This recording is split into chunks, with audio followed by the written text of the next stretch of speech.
Sindh food authority पर आज अहम तरीन हकायक आपके सामने रखेंगे। एक बेसिक जो उसका फंक्शन है वो रेगुलेशन तो है ही यकीनी तौर पर, लेकिन हम यकीनी तौर पर जो सारिफ कंज्यूमर्स कराची शहर में रहते हैं, सिंध में जो भी इस वक्त रहता है, उसको ये जरूर इत्मीनान होना चाहिए कि वो जो कुछ खा रहा है, वो जो कुछ कंज्यूम कर रहा है, जो अपने अहले खाना को खिला रहा है, वो क्वालिटी और हाइजीन के स्टैंडर्ड्स पर पूरा उतरता हो। यानी अगर वो कुछ खाए, इससे पहले हमने कराची शहर में देखा है ऐसे 2 बच्चे, उसके बाद एक और वाकया हुआ जिसका इल्जाम ये लगा था कि फूड अथॉरिटी पर है कि एक बिरयानी खाई थी, लेकिन वो बाद में पता चला था कि कसरे नाज जो जहां पर वो बच्चे स्टे कर रहे थे वहां इस पर वो पेस्टिसाइड्स के इस्तेमाल की वजह से अमवात हुई थी। लेकिन ये तमाम सूरत हाल हमें इस बात पर और इस सवाल पर बार बार लाके खड़ा कर देती है कि आखिरकार इस सूबे में जो फूड अथॉरिटी है वो कितनी मौसर है। हालिया बनी, लेकिन वो कितनी मौसर है, वो किस हद तक कवानीन पर सही तौर पर अमल दरामद कर रही है, ताकि वो तमाम चीजें जो हम अशिया खुर्दनोश जो हम इस्तेमाल करते हैं, जो खाने की जो अशिया खुर्दनोश होटल वाले खरीदते हैं, रेस्टोरेंट वाले खरीदते हैं, वो एक प्रोसेस साफ तरीके से गुजरने के बाद खाना बनता है, या रेस्टोरेंट में या बेकरी के अंदर कोई प्रोडक्ट बनता है जिसको हम कंज्यूम करते हैं, तो उसकी क्वालिटी और हाइजीन जो है वो तसल्ली बख्श हो। अब इस तमाम सूरत हाल पर आज कुछ अहम हकायक और अहम जो पसे पर्दा हकायक आपके सामने रखेंगे। मिसाल के तौर पे, क्योंकि हमने ये अक्सर सुना है, आज भी एक खबर चली कि सिंध फूड अथॉरिटी ने कहीं छापा मारा और उस रेस्टोरेंट को या उस बेकरी या उस फैसिलिटी को सीज कर दिया, सील कर दिया, सीज कर दिया, कानूनी तौर पे ताला लगा दिया, वहां पर अब कोई काम नहीं हो सकता। क्यों? वहां पे जी हमें ये चीज जो है हमारे फूड अथॉरिटी को गलत लगी, इसलिए हमने रेड करा और वहां पर उस चीज को बंद कर दिया। लेकिन हमने ऐसे भी वाकयात देखे और आपके सामने ऐसी रिपोर्ट सामने रखते हैं। मिसाल के तौर पे एक रेस्टोरेंट की रिपोर्ट रखते हैं, ये सिंधी मुस्लिम सोसाइटी के ऊपर बड़ा मशहूर एक रेस्टोरेंट है, जहां 11/7/2018 का एक आपको payment under section 17 and 43 of Sindh food authority आपको दिखाएंगे, जो 80,000 रुपए का फाइन है। उस पर तारीख है 12/7/2018, यानी 12 जुलाई 2018। ये जो आप देख रहे हैं स्क्रीन के ऊपर, इस रेस्टोरेंट के ऊपर जिसका नाम सिजलर्स है, यहाँ कहा गया जी कि जगह की सफाई के हवाले से जो 2 मेजर्स जो नहीं थे, जगह की सफाई में सिंध फूड अथॉरिटी से लाइसेंस शुदा होना जरूरी है, ये उनके पास नहीं था। जिस जगह अशिया खुर्दनोश तैयार की जा रही हो वहां फर्श और दीवारों की सफाई करवाएं, ये उनके पास नहीं था। कारीगरों का लिबास और जिस्मानी सफाई, कारीगर हेल्पर साफ कपड़े पहने और नाखून कटवाएं, ये वहां पर मुयस्सर नहीं था, इस पर कट लगा हुआ है। कारीगर अशिया खुर्दनोश की तैयारी के दौरान दस्ताने पहने या अपने सर को कवर करें, वो नहीं था। इसी तरह से खाम माल मेयारी इस्तेमाल करें, ये जो कंडीशन थी ये मेट नहीं हुई थी। खरीदे हुए खाम माल की रसीदें मौजूद हों, वो वहां मौजूद नहीं थी। इसी तरह से फ्राई करते वक्त तेल घी बार बार इस्तेमाल ना करें और इस्तेमाल शुदा तेल जो है उसका रिकॉर्ड रखें, ये वहां पे नहीं था। इसी तरह से फ्रीजर की हालत ठीक रखें, फ्रीजर को मुरम्मत करवाएं फ्रीजर की, और गोश्त और सब्जी और दूध से बनी अशिया अलग अलग रखें। और तफसीलात में जाएं तो अशिया खुर्दनोश और दीगर अशिया सर्फ को अलहदा अलहदा रखें। इसी तरह से जो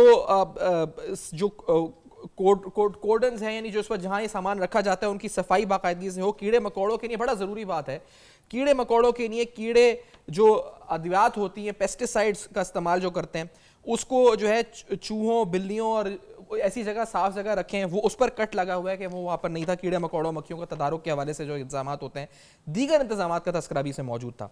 इसी तरह से इस रिपोर्ट को देखने के बाद मेरा अंदाजा एक आम शहरी के तौर पर यह है कि जब इतनी सारी चीजें किसी भी रेस्टोरेंट के अंदर नहीं हो या वो कंडीशंस पे पूरा ना उतरता हो, तो उसके बाद सिंध फूड अथॉरिटी उसको सील कर देगी, उस रेस्टोरेंट को बंद कर देती, या वो जुर्माना आयद करती हैवी और साथ में बंद करती, ताकि वो जो चीजें वहां नहीं हैं वो नहीं होती। ये मेरी समझ है, जो मेरी नाकिस समझ हो सकती है। लेकिन सिंध फूड अथॉरिटी ने इस फैसिलिटी को दिया एक इंप्रूवमेंट नोटिस, यानी कि आप इसको इंप्रूव करें, बजाय इसके कि बंद करें, इंप्रूवमेंट नोटिस। और जो जराए बताते हैं बावसूख के, शायद इसलिए क्योंकि बासर या असर रसूख होने वाले रेस्टोरेंट्स को सिंध फूड अथॉरिटी बंद नहीं करती, या किसी भी रेस्टोरेंट की मैनेजमेंट पे बात नहीं हम कर रहे हैं, लेकिन सिंध फूड अथॉरिटी के कंडक्ट पे बात जरूर हो रही है कि वो असर रसूख रखने वाले रेस्टोरेंट्स या मालिकान के खिलाफ हतमी कार्रवाई नहीं करती, उनको नोटिस देकर उनको इधर उधर जो है इस पर बात कर दी जाती है, बात दबाने की कोशिश की जाती है। जैसे ये एक फाइनल इंप्रूवमेंट नोटिस है जो आप देख सकते हैं कि आप इसको इंप्रूवमेंट करें, फिर हम आपको दोबारा टेस्ट करेंगे, आप इंप्रूवमेंट करें। ये सिंध फूड अथॉरिटी के मुताबिक उनका एसओपी है, लेकिन हम जो देखते हैं इससे सवाल ये उठता है कि क्या छोटे रेस्टोरेंट्स अगर वो फौरी तौर पे बंद कर दिए जाते हैं। बड़े रेस्टोरेंट्स हो या कोई मालिक अगर ऐसा हो जो असर वसूल रखता हो रेस्टोरेंट का, तो क्या उसको फिर इंप्रूवमेंट नोटिस दिए जाते हैं? और अगर ऐसा होता है तो इससे एक आम आदमी की सेहत पर क्या सवालिया निशान बनता है कि उसकी सेहत कितनी मुतासर होगी जो वहां खाना खा रहा है।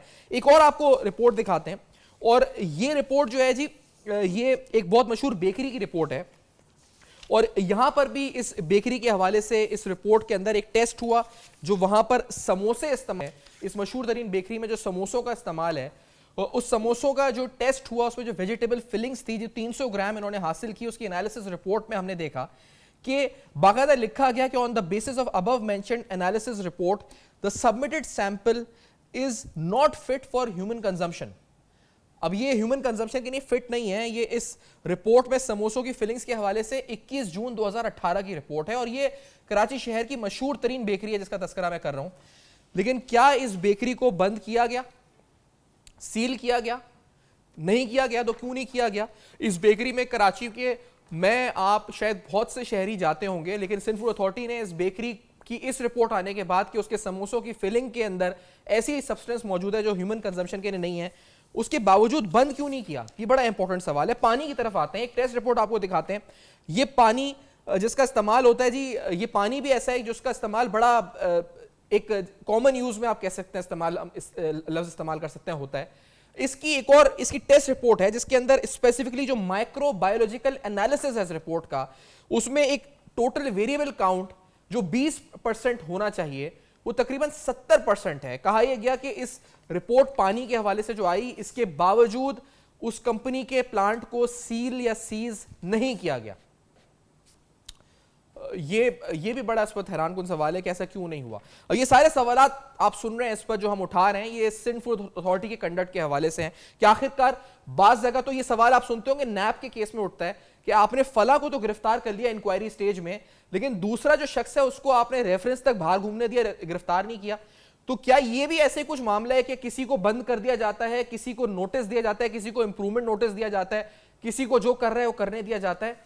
ये माजरा क्या है? ये बड़ा इंपॉर्टेंट सवाल है। कुछ इलीगल अपॉइंटमेंट्स, यानी इलीगल इन द सेंस के जो अपॉइंटमेंट्स कॉम्पिटेंस की बुनियाद पर या स्किल्स और एजुकेशन की रिक्वायर्ड जो स्किल सेट है वो होनी चाहिए, वो वहां मौजूद नहीं है। मिसाल के तौर पे फूड इंस्पेक्टर्स या ऐसी टेक्निकल रिक्वायरमेंट्स जहां पर बीए बीकॉम या नॉर्मल डिग्री नहीं चलती, वहां बीए बीकॉम या इस तरह की डिग्रीज वाले अगर हायर हो रहे हैं तो that is also a very very important question. ये आप इस पर देख सकते हैं, ऐसे ऑर्डर्स हैं जो ऐसी हायरिंग्स के हैं, और ये सब मैं मुबैना तौर पे कहता हूं, इस्तेमाल करता हूं कि ये सब हमारे खदशात हैं, और इन तमाम खदशात को हमने सिंध फूड अथॉरिटी के, क्योंकि हम आपको पता है कि हम जब बात करते हैं तो हम जो एथिक्स हैं जर्नलिज्म के उसको सामने रखते हुए करते हैं। ये तमाम चीजें, ये तमाम रिपोर्ट्स जो आप देख रहे हैं, इसमें माइक्रोबायोलॉजिकल रिपोर्ट्स हैं, एनालिसिस रिपोर्ट्स हैं, केमिकल रिपोर्ट्स हैं, पानी से लेकर बेकरी से लेकर रेस्टोरेंट्स की। तो हमने सिंध फूड अथॉरिटी के जो इस पर डायरेक्टर हैं उनसे बात करी, और हमने उनसे जाना कि आखिरकार ये रिपोर्ट्स, इन पर अमल दरामद क्यों नहीं हुआ, ये रेस्टोरेंट सील क्यों नहीं हुए, ये हायरिंग्स ये कैसे हो रही हैं, ये कौन कर रहा है और क्यों कर रहा है, और सिंध फूड अथॉरिटी कर क्या रही है। तो उनका मौक़िफ़ पहले जान लेते हैं कि वो क्या कहते हैं, फिर हम आएंगे कि कानून क्या कहता है, और हम आएंगे कि पाकिस्तान मेडिकल एसोसिएशन क्या कहती है, और टेक्निकल एनालिसिस क्या है उसके ऊपर। लेकिन लेट्स हियर दिस कि जो सिंध फूड अथॉरिटी के डायरेक्टर हैं उनकी तरफ से क्या कहा गया। ये तमाम सवाल जब उनसे उठाए गए, उनका मौक़िफ़ जो हमने कुछ देर कबल उनसे बात हुई हमारी, लेट्स हियर दिस। उनके खिलाफ कार्रवाई हुई, और जहां तक गालिबन मुझे याद है ये सितंबर 2018 का मामला है। इसमें हमने जो सैंपल लिए थे सारे सैंपल्स क्लियर आए थे। एक सैंपल में थोड़ी सी कमी पेशी नजर आई थी, तो हमने उसकी प्रोडक्शन रुकवा दी थी for the certain time period. उसके बाद उसकी रीसैंपलिंग हुई थी, और जब तक उसकी सैंपलिंग रिजल्ट हमारे पास क्लियर नहीं आया था वो प्रोडक्शन तब तक परमिटेड नहीं थी। जितने भी टेक्निकल स्टाफ है ना फूड सेफ्टी ऑफिसर्स की, इनकी क्वालिफिकेशन है BS MS food science and technology या BE food science and technology and having the GPA of minimum 3। ये किसी से भी आकर के कोई anybody can come and confirm. तो आज भी हमारी जो है उसकी PC1 हमारी तैयार हो चुकी है, और it is in pipeline so that the funds should be allocated, and particularly PC1 को अप्रूव करता है कॉम्पिटेंट फोरम। तो that spread work has been done. इंशाल्लाह इसका वो जो स्टार्टिंग होगा इसी साल में, इसी फाइनेंशियल ईयर में हमारा स्टार्ट हो जाएगा। कोई MOU साइन नहीं हुआ। अगर MOU के किसी का इसी तरह का जो आप बता रहे हैं, अगर MOU इस तरह का साइन हुआ है ना, तो प्लीज हमें शोकेस करें। जिस चीज में ह्यूमन कंजम्पशन, शायद वो बता रहे थे कि सितंबर 2018 में जो मैंने आपको रिपोर्ट दिखाई कि वो उस प्रोडक्शन को, उस प्रोडक्ट की प्रोडक्शन को रोक दिया गया था, उस रेस्टोरेंट या उस फैसिलिटी को सील नहीं किया, उस स्पेसिफिक चीज को रोक दिया गया था कि उसमें इंप्रूवमेंट आएगी तो फिर उसके बाद वो बेहतर उसको दोबारा स्टार्ट किया जा सकता है।